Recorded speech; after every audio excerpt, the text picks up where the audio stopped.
বিষয়ে সংক্ষেপে আলোচনা করব, কেননা একটা মাস বড় নিয়ামতের মাস, রমজান শরীফের মাস। ওই মাসটা এত নিয়ামতের মাস, আল্লাহ নবী জানিয়ে দিলেন ওই মাসটা কেউ পেল সে জান্নাতে নিজেকে বানিয়ে নিতে পারবে না, সে বড় হতভাগ্যবান। অর্থাৎ রমজান শরীফের মাস হলো নিজেকে জান্নাতি বানাবার মাস।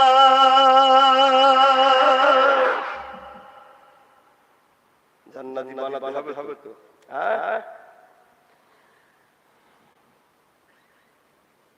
এই মাস এত নিয়ামতপূর্ণ মাস, যে মাসে আল্লাহর কোরআন নাযিল হয়েছিল, রমজান মাসে। কথা বুঝে আসছে? সেই মাস এমন একটা মাস যে মাস পেল আর নিজেকে জান্নাতি করতে পারলো না, সে হলো হতভাগ্যবান। অর্থাৎ আমার আল্লাহ উম্মতে মুহাম্মাদি এবং আমাদের জন্য এই মাসটাকে এত নিয়ামতপূর্ণ করেছে যে এই মাসটা যদি পাই আমরা সৌভাগ্যবান।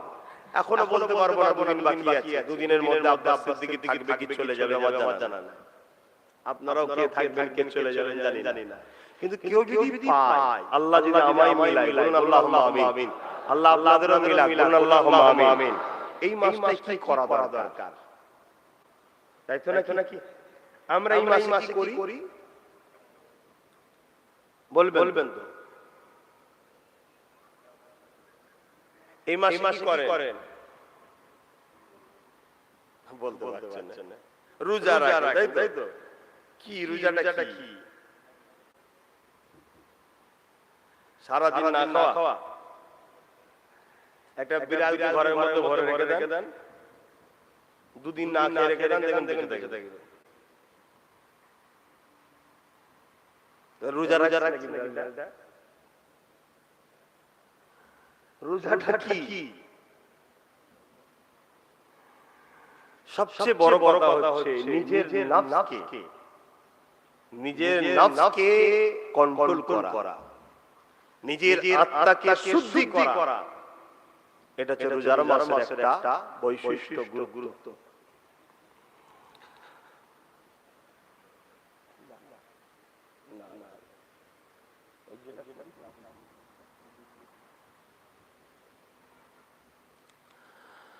বাবেরা নজনের আল্লাহ নবী মাসে কি করতে শোনেন।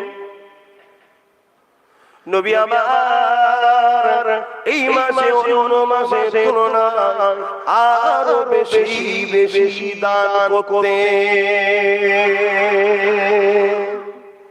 আমরা দান দূরের কথা, অন্য মাসে যদি ফলের দাম 100 নিত, এই মাসে 200 করে নেবে।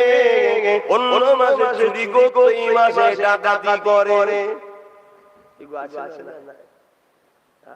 ঈদের সময় চাঁদ রাত্রি 2 টাকার মাল 10 টাকায় দেয়, অন্য সময় 5 টাকা দিলে এই মাসে 10 টাকায় দেয়। কারণ ঈদে জামা নেবে নতুন, এই সুযোগে ভালো চেপিয়ে এলে তোমার যদি সততা থাকে, একজন রোজাদারের ঘরের বাচ্চা নামাজ পড়ে যাবে, আল্লাহ তোমায় সারা বছর দিচ্ছে।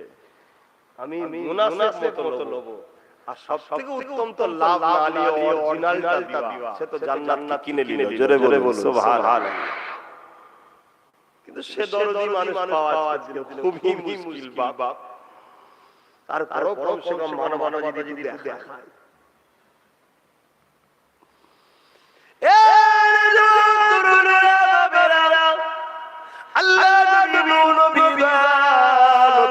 নবী আমার মাসে নফল ইবাদত করতে, এই মাসে নবী আমার সারা রাত জেগে নফল ইবাদত করতে, কোরআন তেলাওয়াত করতে, রুকু সিজদার মধ্যে কাটাতে, সারা দিন আল্লাহ পাকের কোরআন তেলাওয়াতের মধ্যে, নফল ইবাদতের মধ্যে, রুকু সিজদার মধ্যে কাটাতে, পরহেজগারির মধ্যে কাটাতে, আল্লাহ পাকের তাসবিহ পড়ে কাটাতে। এই মাসে নবী আমার বেশি করে করতেন।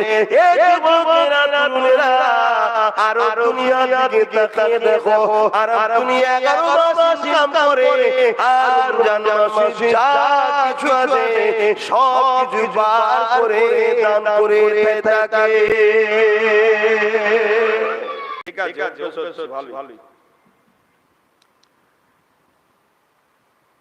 হাঁসের বাচ্চাকে কোনো সাঁতার কাটা শেখায় নাকি? 11 মাস ইনকাম করেন, রোজার মাসে তারা দু হাত দিয়ে দান করে। আর আমরা কি করি গো? আগে বললাম 11 মাস চুরি করি, আর রোজার মাসে বাপেরা নওজওয়ানেরা এই মাসটা এলে শুধু 21, 23, 25, 27, 29 লাইলাতুল কদর খুঁজবেন না।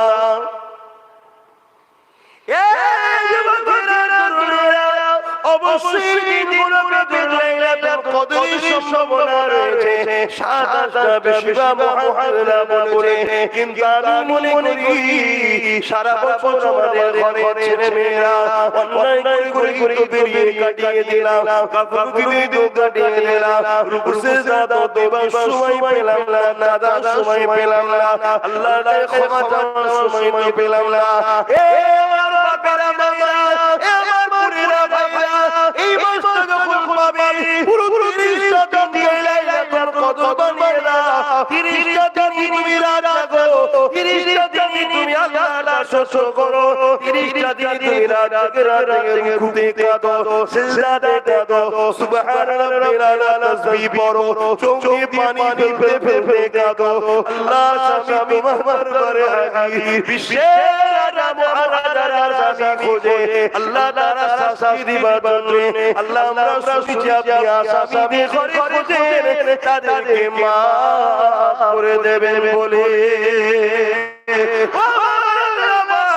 আজকে দিনে আপনার কাছে আসামি মানব করে দিয়েছে, সুবহানাল্লাহ তাসবিহ পড়েছে, আল্লাহ চোখে পানি ছেড়ে দিয়েছে, হালকা বয়সে গুনাহগার কাঁদছি, যাত্রায় ফাংশনে গেছি, আল্লাহ দুনিয়া জমিনে অনেক বদমাইশি করেছি, তোমার জমিনে তোমাকে বেখেয়াল রেখেছি, তোমার আসমানের নিচে তোমার মানুষ স্মরণ ভুলে গেছে, তোমার মারে দেখে বিসমিল্লাহ বলতে ভুলে গেছে, তোমার নিঃশ্বাস নিয়েছি কিন্তু তোমার শুকরিয়া ভুলে গেছে, তোমার ক্ষমতা নিয়ে অন্য জায়গায় বড় করেছি, আল্লাহ ভুলে গেছিলাম তোমাকে।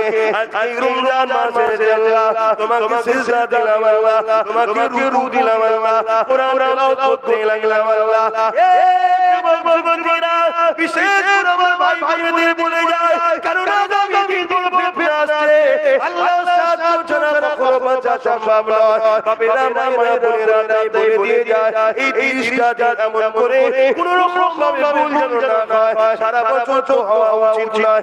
তারপরে এই 30টা দিন বেশি বেশি করে নামাজ পড়ো, এই 30টা দিন বেশি করে কোরআন পড়ো, এই 30টা দিন সিজদা বেশি করে দিতে, এই 30টা দিন রুকু বেশি করে দিতে, এই 30টা দিন দান খায়রাত বেশি করো, এই 30টা দিন কখনো কাউকে ফিরিয়ে দেবেন না।